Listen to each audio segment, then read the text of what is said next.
Takto ti klame tvoj palubný počítač v spotrebe paliva. A ja ti teraz ukážem, ako si to vieš jednoducho vypočítať.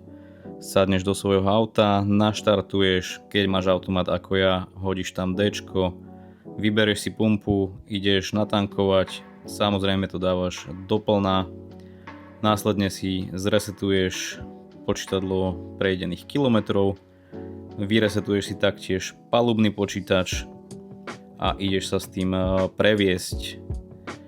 Po prevezení prídeš naspäť ideálne na tú istú pumpu, na ten istý stojan, aby si mal čo najpresnejšie údaje. Znova to dotankuješ doplná. Uvidíš, koľko si tam dal litrov, zoberieš si kalkulačku alebo svoj chytrý telefón a následne si to vypočítaš tak, že vydelíš počet litrov deleno počet prejdených kilometrov krát 100 a tu je tvoja reálna spotreba. Ako môžeš vidieť, u mňa sú to 2 deci na 100 km,